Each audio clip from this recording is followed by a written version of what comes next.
Hello, everyone, and welcome back to CafeTalk. I'm Jolin, your host, and with me is my co-host with the mostest, Victor Gutierrez. Hey, Victor, how are you? I'm doing pretty good, Jolin. I'm just starting my day off just like anybody else. One pant leg at a time. What about you, Jolin? I put my pants on one leg at a time, but You I don't need to just buy. jump in? No, I need to buy new pants because these pants are ripped, and they just keep on getting more ripped. That's the struggle, man. Yeah. The thighs save lives, man. Thick thighs save lives. Yeah, because Alright. we're big boys. Yeah, man. I know the struggle. Yeah. These are like my last pair of pants right now, so I gotta go buy some more. Yeah, Um, that feels. Okay, so where are we going today with this podcast, Jonah? What do we got for the people out there and entertain with the deliciousness of our voices with their ears? Gonna, add some honey to this magical moment of ours and just glaze it off and just, give something delicious to hear. All right, today we're gonna talk about our Lord and Savior Jesus Christ. I found Jesus. No, so first and foremost, it's International Women's Day or Women's Week. Oh yeah, at the time of the recording, yeah. Yeah, at the time of the Women's Day. recording, it's International Women's Day. But you know what? We're gonna extend it. It's gonna be International Women's Week. Yeah, you gotta appreciate everybody you love. Yeah. Every woman in your life. So we're gonna talk about the women in our life. Yeah, because everybody out there, for the good or the bad, you had some women in your life that made real impacts. So, Yep. like, what woman, from your whole life, Jolene, up to this point, what women have actually given the most impact? Well, like everyone will probably say, like your mom is your first teacher, your first inspiration or whatever. Yeah, she's the one that raised you from birth.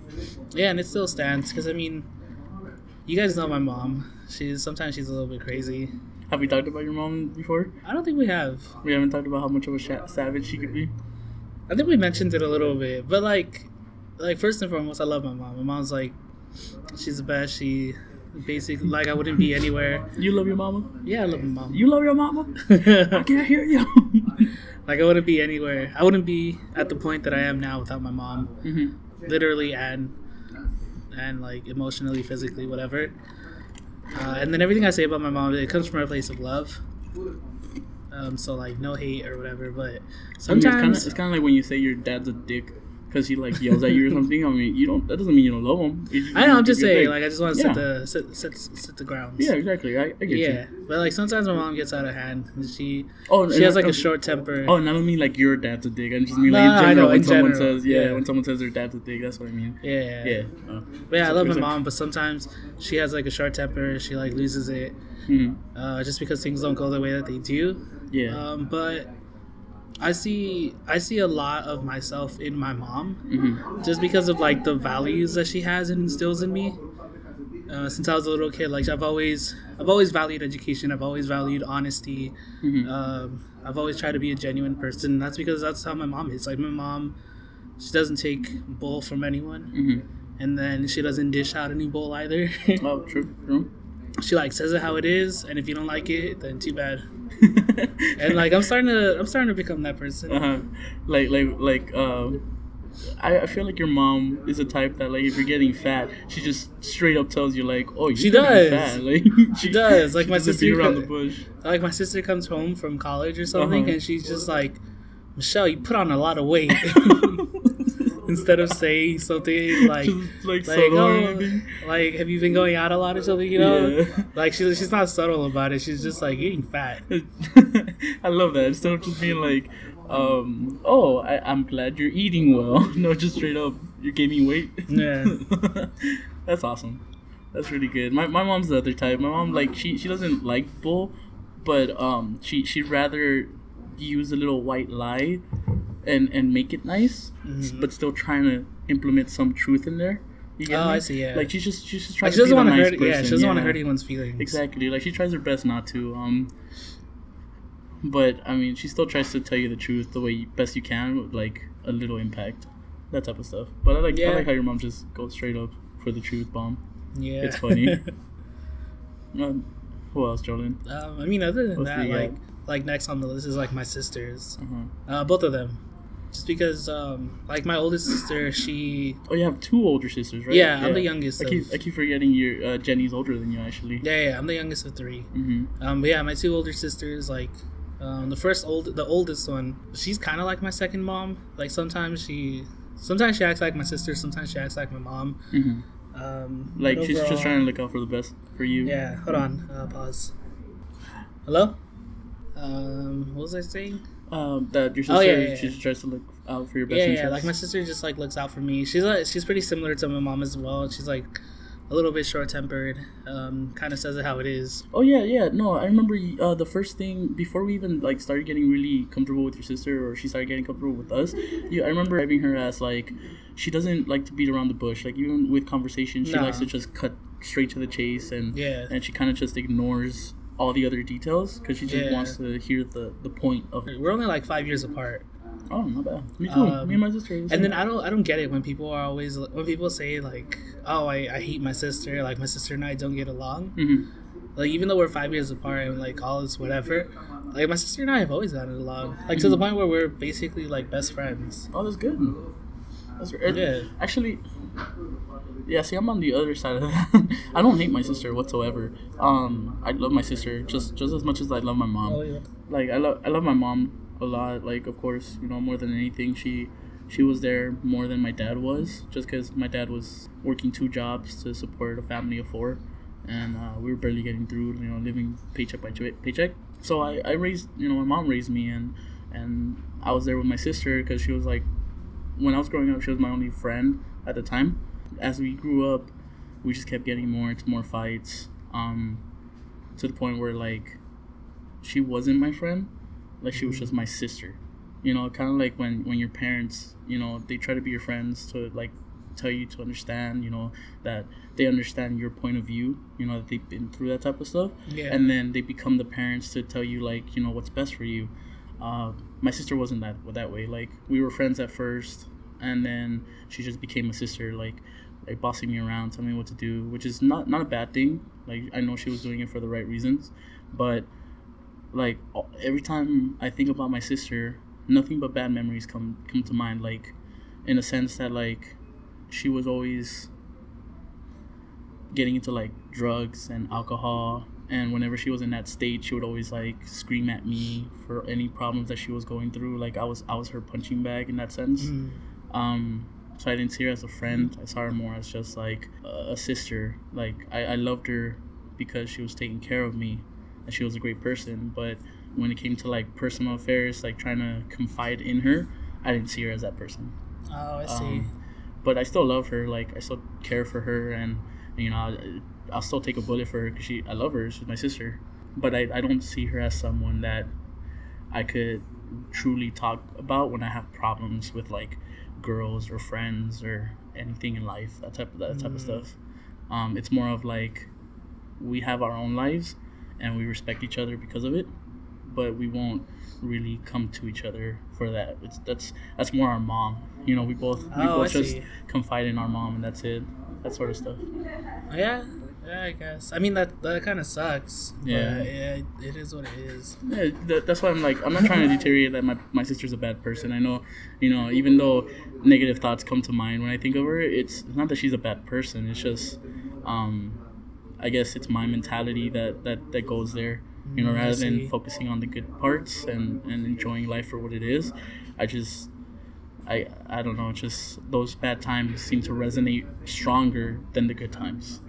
And I guess it's something I need to work on, but it's not we don't have a bad relationship. It's not always fighting whenever we talk. I used to practice my comedy with my sister, and she used to love that. She actually was the first person to think I was a really funny person, and then from then on in high school I would go and test it out with you guys, my friends, and just have fun overall. Yeah. But, yeah. I mean like whenever my sister comes back, whether it's for like the holidays or vacation or just over the weekend or stuff, like we have days where we just, especially now since I got my driver's license, and she hates driving. Oh, really? Yeah, she just tells me like, hey, let's go to like this store because I wanna buy some stuff to bring back to San Fran. I'm like, all right, cool. Drive? Yeah, she'll let me drive, and then we basically have like a brother-sister day. Oh, nice. Where we just hang out. go grocery shopping or like go whatever, just shopping in general. It's like sometimes we'll stop to eat and then we'll just like come back home. Other times like it's becoming more often, which I mean it's cool because she's kind of like alone up there in San Fran. Yeah. She'll just text me and stuff just to like catch up, just to talk and stuff, and I'll talk back to her, and we'll just like we started off as just like a brother sister thing because I remember when I was younger, I didn't really like my sister, but then I thought like, wait, why don't I like her? There's like no reason not to like her. Yeah. And then we started talking. I think it's because I was forced to go with her on like her quote unquote dates. Oh, really? With her boyfriend. Like I was supposed to chaperone them. Yeah, like the classic, you can't go out unless you take your little brother with you. Yeah. Oh, I see. And I guess I started talking to her boyfriends more, so she started seeing me as like a little bit more mature than I actually was. Then when high school came around, I was taking a bunch of AP classes, and she was taking like a level above that class because you know how AP was supposed to simulate like college courses. Yeah. Like when I was taking the one next after that. Yeah, when I was taking AP Bio, she was taking like anatomy. Oh, nice. So we would go study together, and then she would bring me to a bunch of like seminars and events and things like that, and then we just started becoming like really good friends. Nice, that's good. Yeah, so you help each other out. Yeah, so my sister and I are like good friends. That's cool. I like that. That's a really nice story. Like a really nice relationship you guys got. What about your other sister? What about Jenny? Well, Jenny, like how does she have an impact in your life? That's what I meant. Yeah, so it's harder for me to like to talk about Jenny, like the experiences that we had and stuff, because my second older sister, or the second older sister, the middle child, she has Down syndrome. Yeah. So we don't really like talk, like have actual conversations. Like they're more just like joking around, trying to make her happy. Stuff like that. And I'm mostly just there to like take care of her when my parents go to work. Yeah. You know, but other than that, like from a young age, she taught me like how to be independent and responsible and stuff like that, because since my parents were always busy either working or they had to take care of Jennifer because she was like a huge handful growing up. Like imagine having a 2-year-old for 5 years, or having two 2-year-olds for 5 years. That's like having one Down syndrome child. Oh, really? As a kid. Yeah. Wow. They get into fights. They mess up everything. Not to say that they're horrible. It's just, you know, they don't really understand. Like, especially because there's different degrees of Down syndrome. There's like the mosaics, which only certain cells actually have more chromosomes than others. Oh, okay. So on the spectrum of like intelligence or whatever, the mosaics are the closest to being normal. Then there's like the middle ones, and there's the severe cases where sometimes they're like Down syndrome and autistic, or Down syndrome and schizophrenic and stuff like that. Wow. Jennifer's like around the middle. Yeah. So she understands. She can hold conversation like fairly easily, but that's like to the extent of it. She can't like recall. I don't know. It's hard. Like we tried testing her intelligence, and I don't know. It's weird, but she just taught me a lot of like life skills. She helped you understand what it takes to take care of a person, not only yourself but others. Because I mean, I've been taking care of her since I was like 5. Yeah, and she's 2 years older than me, I think. So she helped you prepare for life in general, like as pretty much. Like not just the scholar side of it, but just how to live and survive, and how to handle situations where most people wouldn't be placed in those situations. Exactly. And I feel like it's because of her that I didn't turn out to be like the spoiled younger child, or like the bratty youngest. The one that got more attention from the parents than the older child. Yeah, exactly. Like we kind of switched roles, where Jennifer took the role of the youngest and I took like the middle child, where like I'm kind of, sometimes I get like the attention that I want, but I have to like really push for it. Yeah. Other times like I just kind of keep to myself, or I'm just like doing my own thing. Yeah, okay. Yeah. Mainly just because she needs more attention than you do. Like your parents know that they could trust you in taking care of yourself. Yeah, and that's why like whenever I meet new people, they always think I'm like the middle child or the oldest child when I'm like the youngest, because I don't give off that like, oh, I'm the youngest child. Yeah, exactly. Yeah, that's why I myself keep forgetting that Jenny's older than you. But that's not a bad thing. It's just like because you seem more responsible, more mature. Yeah, that too. Like she, like having a sibling with like a disability or something, or like a handicap, it teaches you to have a lot of patience. Yeah, true. Because it's like you have to, like what am I saying? Like you can't conform. They can't conform to your world. You have to conform to their world. So you have to move at their pace. So it kind of forces you to see a perspective that you yourself have never probably been in. Yeah, exactly. And you have to like adapt to it and help them through it. Yeah. Not only yourself. Yeah. Oh, that's great. Those are basically all the women in my life.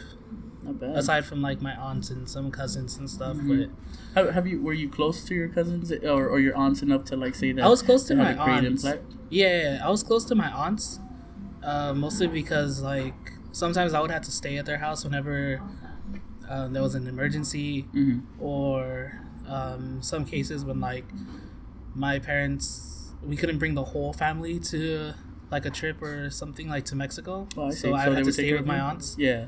Okay. Yeah. Obviously, like my closest aunt, she's my aunt, like my Auntie Luisa. I don't know if you've ever met her. I'm not sure. Was she there like in barbecues that you had before or anything like that? Sometimes. But is that Kevin's mom? No. She's another one. Then I don't really quite remember. I think I've only met her like once, and probably. For me that's not enough to remember someone for a long time. Yeah, but she's the closest because like I always remember. When I was younger, she had like 2 or 3 jobs, and they were like really well-paying jobs. Oh, so nice. she would always give us like the best presents. Whenever she would come by, she'd always, like as kids, she would always give us money. Yeah. Every time I stayed over to her house, it was always like burgers and pizzas and whatever for any time of the day that I wanted. So it was kid heaven right there. Pretty much. No, and then now like I want to repay the favor, but I mean I don't have like a stable job yet. But when I do. Like, even now, like, I just... you want to show her how much it meant for you. Yeah, because I always tell her, like, I appreciate all the stuff that she's done for me as a child. Yeah. But I've never, like, shown her. So, I mean, even, like, dropping off, like, a sack of rice, which, like, for Asian culture, that's a lot. The sack of rice? Yeah, because, I mean, you use like, that for at the end of the... cooking, yeah, right? at the end of the day, if you don't have meat or vegetables to cook with, you still have rice to eat. True, yeah. That's good. It's so- kind of like a Mexican culture with beans. Like, sometimes you just eat beans and that's it. It's like a little nice bowl of beans with some tortillas and you're set. I understand. That's really good. But yeah, like... I actually was never that close to my aunts or my cousins. Like all my aunts, like literally the only females in my family were my sister and my mom growing up. My aunts were all in Mexico because I have a big family. I think I have like 4 aunts and like 6 uncles or so, I believe. But most of them are in Mexico. They got left behind, and the only family I have right here in the Americas is my uncle. And he's my godfather, and he's my mom's brother, and he didn't have a, I don't want to go into details, but he didn't have a great relationship with my aunt or my godmother, so they got divorced. But every time we used to go over, she would always like treat us the best, like her own kids. Like she didn't care. She would give us food, make sure we were happy. I used to love going over to my cousin's house because of that. We would always be having a great time. They would always have like the newest games. Oh yeah, like, I think you would tell me about that. Yeah, so I would always be over there playing with them. I got really close to my cousins. Like I felt like they were my brothers, and I really appreciated everything my uncle did, especially even going through that tough time, like that change in his life. He still called us up and like let's celebrate 4th of July, or let's have a barbecue, that type of stuff. And I didn't see much of my godmother after that. She was still dealing with her own life, so pretty much the only women I have in my life were my mom and my sister. And I mean I can't complain whatsoever. I learned so much from them. I am who I am because of them, and I can't thank them enough. And even my aunt, even with the little time that I did have with her, she still like influenced me a lot, and I appreciate that from her. Wait, what about, because I mean, like, you haven't mentioned it in the podcast and stuff, but just like in our day-to-day lives, like you talk about your grandma, like the little memories that you have of her. You talk about her like a good amount. Which grandma? The one in Mexico. Well, I assume both of your grandmas are in Mexico. Yeah. So when it comes to my grandmothers, they themselves weren't a lot in my family. Growing up, I used to have my grandma from my dad's side. She actually helped us get a house when we first moved to America. We were living like in a trailer home and trying to support ourselves. You know, the whole father having 2 jobs to support our family. She helped us get a house by leasing it under 2 names. You know what I mean? Or at least buying it for under 2 names. It was my dad's name and her boyfriend's name at the time. They weren't married. And we were good for a few years. That was the house that, you know, I lived together, met most of my friends, went to elementary school. And things started getting dark, like little tiny problems here and there. It started turning into fights to the point where she pretty much kicked us out of our house. Like, it wasn't her, it was her boyfriend or her husband, and she didn't do anything to stop him or didn't do anything to like support us in that sense. She just like let it happen and just kicked us out pretty much. Which in turn, you know, helped us grow as a family, you know, going through that hardship. But it still left a bad taste in my mouth in a sense, because I was a little kid. I didn't know much of the world at the time, and then the only grandmother I had forced us out of our home. So I don't have a good view of my grandmother in that sense. Well, the grandmother on your dad's side, right? Yeah, on my dad's side. Even now, when she's trying to reconciliate, you know, trying to forget the past, you know, trying to make up for everything that happened, and, you know, trying to be like, you know, let's work on our bonds and hopefully things get better. Even now, trying to treat her really nice, I still can't help but just remember that she was the only person that kicked us out when we had nothing else or nothing left. So, like, I try my best being the good person, but I guess it still hurts. You know what I mean? I still have like anger towards her because of that. So I'm working on that. I'm trying to show her that, you know, I do love her, but it's hard to love someone that pretty much stabbed you in the back when you knew nothing else. My grandmother from my mother's side, on the other hand, she's way older. She's in Mexico, and I barely saw her at all. She's like the nicest person I've ever heard of. You know, because I never really, I don't remember her. I don't know her. She had 16 children, and and only 8 of them survived, I believe. My mom keeps telling me that she's just like grew up raising those 8 kids, trying her best to, like, you know, support everybody, and now it's like time has caught up with her, and she's just like struggling to live on her own. She has like my aunt helping her survive and getting through like old age itself. My mom over here is also helping her, like sending money over there to Mexico. The only memories I do have of her is just, you know, having a good time, pretty much having a second mother there. You know, when my mom was out working and I don't want to say partying, but just, you know, trying to enjoy her life as well. She would always take care of us. We would always be having fun, running around. That's around the time where I remember my grandfather before he died. I was barely like 2 or 3 years old, and all the memories I have of her is just really nice. And even when I talk to her right now, when my mom calls her, she still like remembers me, and she still like wants to see me and all this. So I still haven't gone to see her after like 17 years, I believe.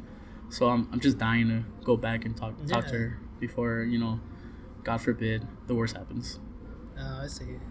But yeah, I mean, she helped me understand niceness, because if, you know, I always imagine her being like my mom, you know, always really nice to everybody, even if like they did her wrong. She's always tried to see the good in people.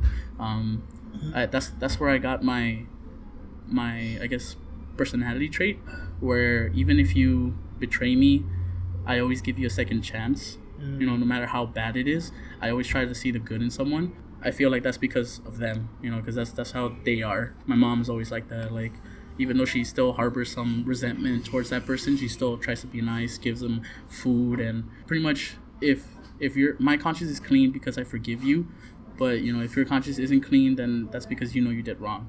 But other than that, I'm still treating you as a human being. I'm still, you know, helping you out, in hopes that if anything, you treat someone else nicer than you treated me. I see. Yeah. So yeah, I mean, I can only imagine my grandmother being that way because she's the one that taught my mom that. And yeah, so I mean, other than that, it's just food related stuff, you know. She taught my mom all the recipes that I love, and I'm trying to get as many recipes from my mom as well, you know, trying to learn how to cook all that so I could cook for myself. Yeah. Just those. I mean, food is that's the my easiest grandma. way to like a person's heart. Yeah. I mean, it's always, makes you feel at ease, home, comfortable. Yeah. It's great. But yeah, those are my two grandmothers. So even then, I guess I don't really have much of a family like connection. Oh, look, it's Edward's mom. So like I don't have a strong family bond as other people would have. The only strong bonds I have are my closest uncle with my cousins and my mom, my sister, and my dad. Everybody else, it's more of like purgatory. I don't have a strong bond because I never really met them. I never had like a chance to fully make those bonds with them. Fair enough. Yeah. Yeah. But who else? Going to like a lighter topic. I got really deep into that. You have any like women growing up like in school or teachers or anyone that just really sticks out in your memory that you can't forget even after the years pass by? Not like early childhood. Mm-hmm. No, anytime. Like even right now in college or professor, anything like that. Or maybe even like an old girl that you liked, and I don't know, things didn't work out. Something. Nah, I get you. Just pretty much. I'm trying to say like made you a better person or made you who you are right now. Yeah, I'm trying to think. I mean, okay, so there's nobody in my elementary that I was like that really impacted me. I mean, there were some teachers, but like it's just a blur now. Mm-hmm. Middle school, like a little bit. Miss Munoz, our history teacher, and English teacher. Just because, like she like even though we were middle schoolers, like 6th grade, she didn't take like bull from anyone else either. Oh yeah. Like supposedly she was super strict or whatever, but I actually like really liked Miss Munoz. She was pretty cool. She was technically strict in the eyes of others because she wouldn't take any bull from them. Yeah. Like she would shut you down if you weren't funny, that type of stuff. Like exactly. You could tell when you were trying too hard to be funny. That type of stuff. And then Miss Bernal or Miss Villagram. She changed her name? Yeah, she got married. She got married our year. So our year was like one of the last years that we could call her Miss Bernal. Because she was like finalizing like the paperwork from changing her last name. Oh yeah. So like everyone else knows her as Miss Villagram, but we know her as Miss Bernal. I totally forgot about that. The only reason why she sticks out is because she like after we culminated or whatever, like she's one of the few teachers that like I actually became friends with. Oh really? Like we basically talked after I graduated because I would post on Facebook like the books that I'm reading. Oh, okay. And she was like, a lot of people recommend these books. Like I'm thinking about reading them too. So we basically started like a small book club. Oh, nice. Amongst the two of us. So then did you actually start reading them too? Yeah. Nice. Yeah. So like when I went back to middle school, when I went back to visit some middle school teachers for the first time, she like didn't treat me like an ex-student. She treated me like a friend because she was like, "Oh, you read When the Elephants Dance? Like I saw you post it, and I actually like went to the bookstore and picked up the copy, and I was like, this book is fantastic. Like in this part, and we like actually just talked about books for the most part. Awesome. But we kind of lost touch just because I stopped using Facebook. I don't know. There's no point in Facebook anymore. No, like the biggest impact she had on me in my memory is that when I first had her, she was going through the process of like having a baby. Oh So the whole year I was supposed to have her, she was not there. Yeah, I remember like, that. Nothing but sub after sub after sub, and only I think it was like second half of the second semester did she actually come back. Yeah. And that's when we started like knowing who she was. Yeah. But yeah, right off the bat you could tell she was a really cool teacher. Like she knew But how she was to like teach the class. She was one of the teachers too that really recognized that I was taking classes and like learning stuff in class because I actually wanted to learn it, not because it's part of school. Yeah. Because I hated, like back in the day, I hated doing like simple activities like color this thing or whatever, or like do this worksheet. What other students thought it was fun just to like I like interact really hated with the that. subject. And she was like, "Oh, you guys have the option of like either taking notes or like doing a couple worksheets." And everyone chose the worksheets, and I chose the notes. And she was like, "Well, why did you want to do the worksheets?" And I was like, "I hate worksheets. Like, there's no point. I don't learn anything." And then she like got that moment of like, "Oh shoot, he actually wants to learn."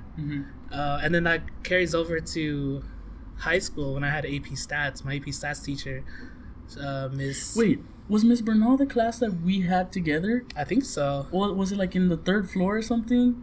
And we used to watch a lot of movies? Yeah, she was on the third floor. Yeah, right? Yeah. She was there for a little while, and then she moved to, like, behind the library. Not the school library, but the city library. She was in that weird, like, bungalow area. Not bungalows, but it was like a building here, and then there was the student store, and then there was like that big plaza, and then there, like across from that was where her class was. And her class was like, oh no, that was a different one. Oh my gosh, yes, I'm starting to remember it. And Yeah. she used to give us like books of like Lord of the Flies, and Yeah. and then like every month or every week we would switch books and rotate it. Like Yeah. that. Yes, I remember her class. Yeah. It was so much fun. She was the only teacher that actually got me to read books that I never even heard of. Like I've heard of the books, but I never got like interested enough to actually like go deep I into see. it. But she's the one that actually like, you know what? Yeah. Just give it a chance. Yeah. I can see why you guys would really connect over books. Yeah. And then in high school, Miss Mendoza, she was like the leadership coordinator. She was an AP stats teacher. Mm-hmm. I would hang out in her class because I needed to do homework for the next period, which is physics. And I was doing my homework one day, and she was like, "Hey, I noticed that like your list wasn't on the roster for the National Honor Society sweaters or whatever. You want me to put your name?" And I was like, "No, I'm not part of that." And she was like, "What? Why?" And because I had I think I barely had like a 3.2 GPA or something. I had like a really low GPA for high school. And you didn't think you were going in there or what? Or no, that GPA like I wasn't. enough Yeah, to go I wasn't into eligible it. to be in the honor society. Yeah. But she thought I was because I was taking like AP physics and I was taking AP Chem physics, AP. Weren't you taking AP Gov too? Yeah, I was taking AP Gov and AP Micro Eco. Yeah, there you go. Economics. I was taking a bunch of APs my senior year, and then she was like, she had a moment where she was like, "Wait, what the hell?" And then she had that same realization that Miss Bernal did. Like, I'm actually taking these classes because I want to learn the subject, not because it's like for college or whatever. Yeah, not because it just looks good on your resume. Yeah. Those are like all the teachers that I remember, at least female teachers that I remember that had an impact on me. As far as friends go, the only ones I really think had a huge impact on me were Rocio and Jenny. Yeah. Rocio because she's always been there. She's always just stuck around.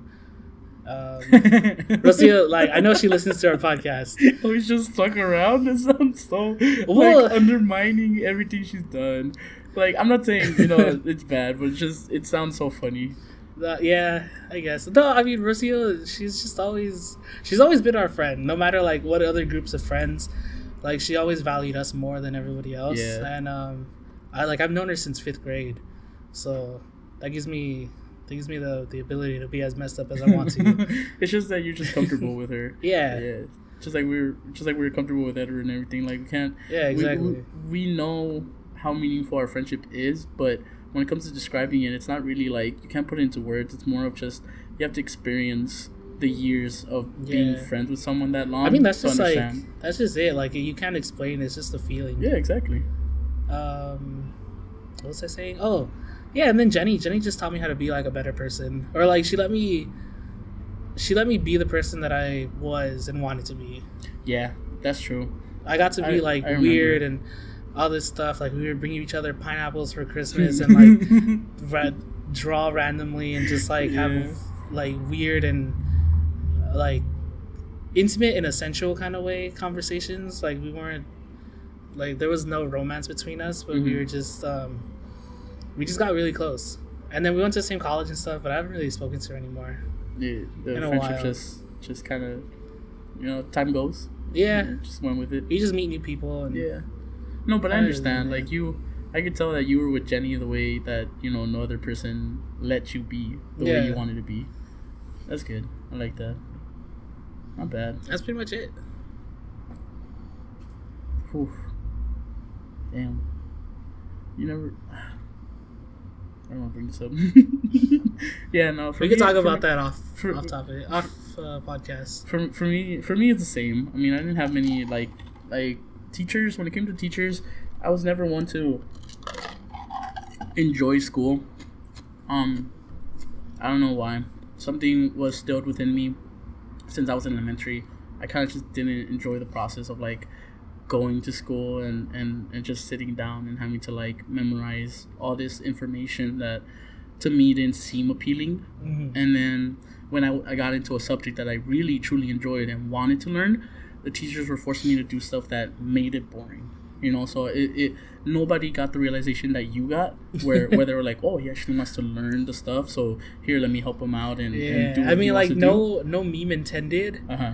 Like, I mean, I've always loved science. Uh-huh. Like, I'm even, somewhat of a scientist myself. Yeah. Like, you already know, freaking in high school, like, I was going above and beyond in my science classes. Oh, definitely. Like, I took 6 years of science in high school when everyone was taking 3 or 4. Yep. And then you even bought, like, your own chemistry set to go over chemistry and everything like that. Yeah, like, science has always interested me. It's always been a part of my life, and Definitely. it still will be a part of my life. But yeah, like, that's the reason why, like, because I just loved science so much. Yeah. No, and that's the thing, like, I was the same way in elementary, you know?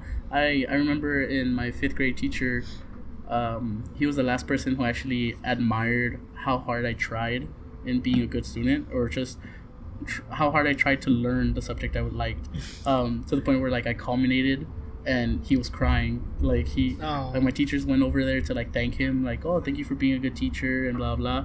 And he just, like, when he was saying goodbye, he was like, started crying. He's like, he's the last good student I've ever had. Like, I never had anyone nice. who, like, tried so hard, and I appreciate that, because he showed me that my lessons actually meant something.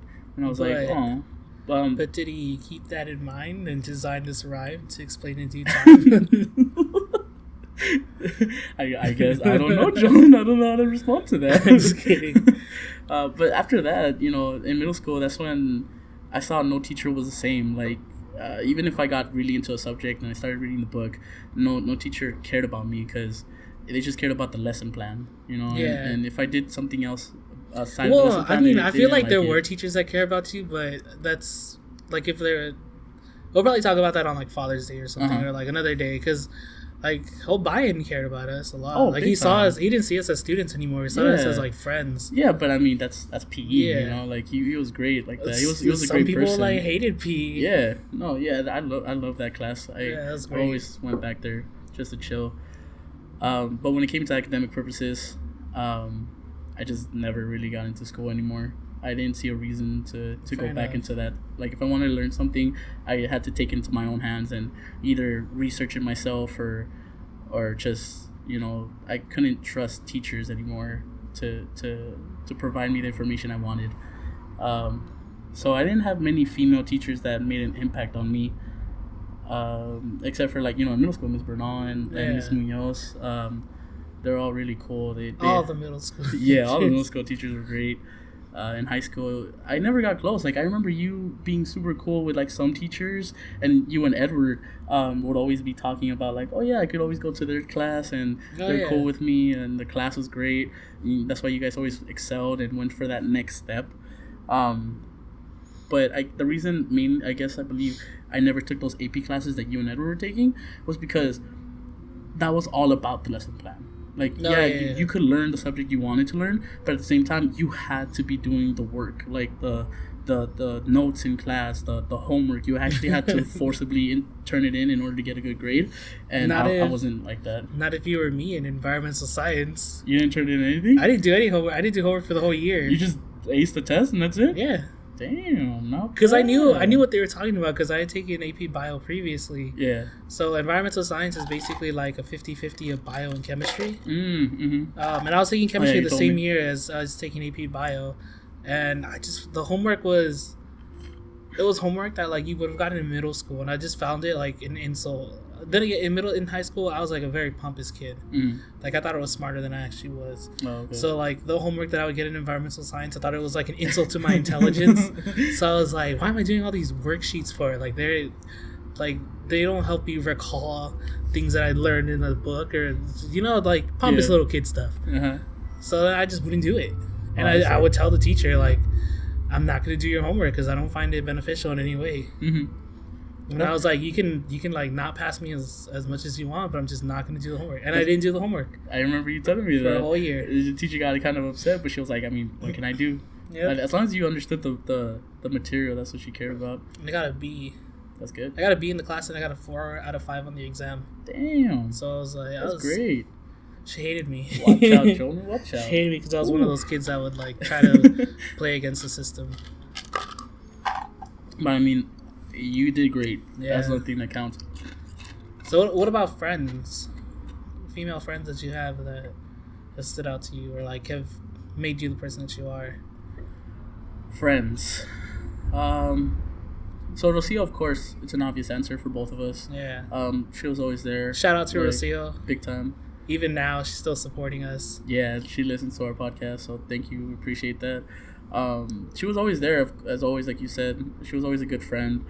She helped me see like the female's perspective, because even though she was like one of the guys, she still like understood what girls were thinking whenever we didn't understand it ourselves. As for other girls that stood out, I had a lot of friends that were really close to me, but none that were like life changing. You know what I mean? I don't mean that as an offense to any female friend I had out there, but it's just the only life changing one I could see was my girlfriend in senior year. You know who I'm talking about? I'm not gonna say a name. But that was mainly because it was the first time I tried to get in a serious relationship, which was kind of bad. You know, it's high school. You're still growing. You don't really know what life has to offer. But she helped me see like what it takes to be in a serious relationship. You know what I mean? She helped me grow in that sense where, she made me learn that a relationship it's a two-way street. You know, you have to give, and you have to take.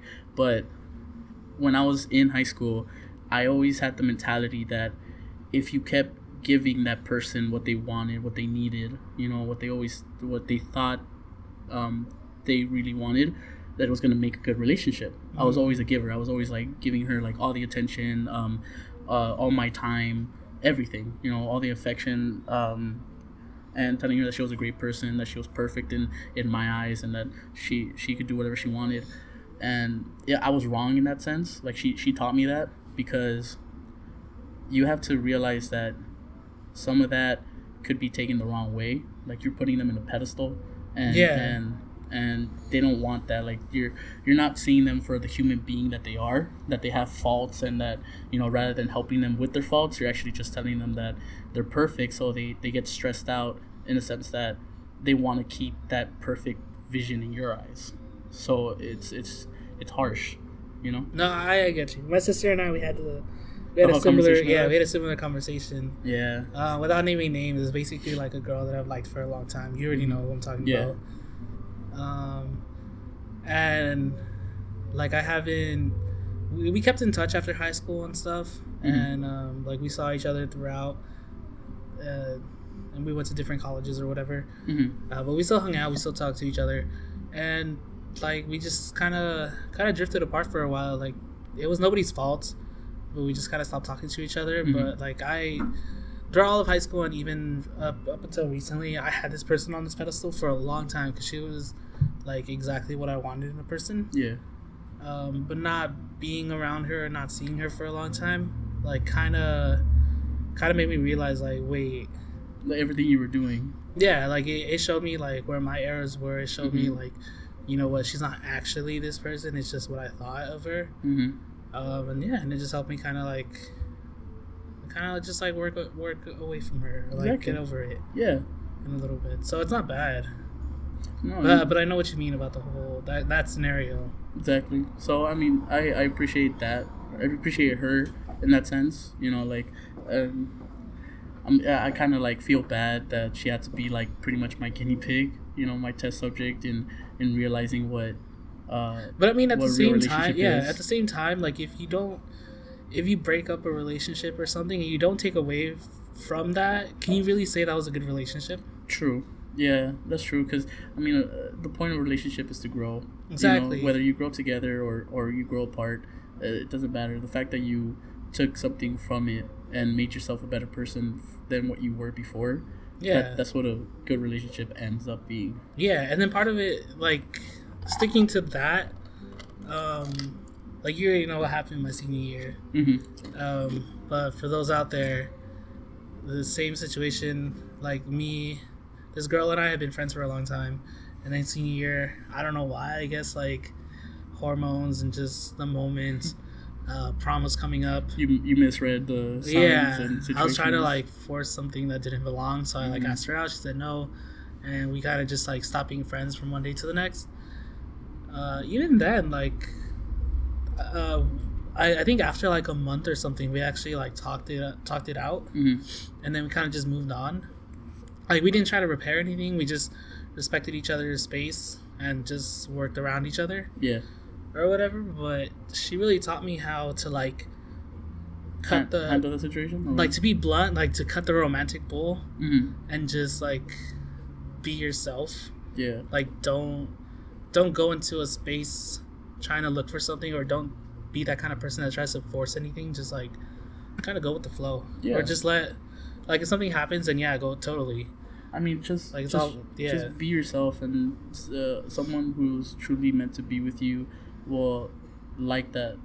Exactly, and like that side of you. Like that was pretty much like yourself. the slap in the face that I needed, like entering college. Because in college, I was just like, I'm gonna be however the hell I want. Yeah, and that worked out for the better. So it turned me into a better person than I was. Yeah, because you were stuck in that romantic state of like, if you do this for a person, then of course you're gonna get them. Like it's pretty much like it was pretty much like the whole like nice guy paradox. Yeah. Like the casual. Oh, I'm stuck in a friend zone. Like even though I'm super nice, why won't you go out with me? That type of stuff. Yeah. Like that embodies my whole high school love life, and then going into college, I totally abandoned that. Yeah. Which was good. I needed that. That's the whole thing with me. Like I gave her everything because I was being the nice guy. I was trying to be the perfect boyfriend, but in reality, I was just, I guess, piling on more problems to her than I really needed. I wasn't helping her handle the problems. I was just pretty much pushing them to the side and telling her she was great, and in fact that's not what she needed to hear. She needed to actually, help solve the issues, not just, tell her she could handle them. So I don't know, but those that she really helped me grow up. She really helped me like, become the person I am right now, and learn that life doesn't work that way. Yep. But other than that, I didn't have many female friends that changed my life or made a huge impact. I mean, that's pretty much it. Like, I don't know what else. To any of the women that we mentioned in our podcast, or even the people who know us, like, thank you all for the support. You guys are beautiful and wonderful individuals, and we really appreciate you. Definitely. It's because of that support we're doing what we want to do, what we enjoy. Yeah. I didn't really think we were gonna enjoy podcasting that much, but it's pretty much like a thing that we do once a week where we can just talk and just let off anything we have on our minds. It's great. Exactly. So if you enjoy our podcast, we really appreciate you for that. I'm glad that you take some time to view our point of view. Point of view? Listen to our point of view. Listen to our point of view. Thank you. I didn't want to say view again for some reason. But thank you for listening to our point of view, and we appreciate all the support you guys give us. And then with that, we'll see you next time. Bye, Definitely. everybody. Bye. Stay beautiful.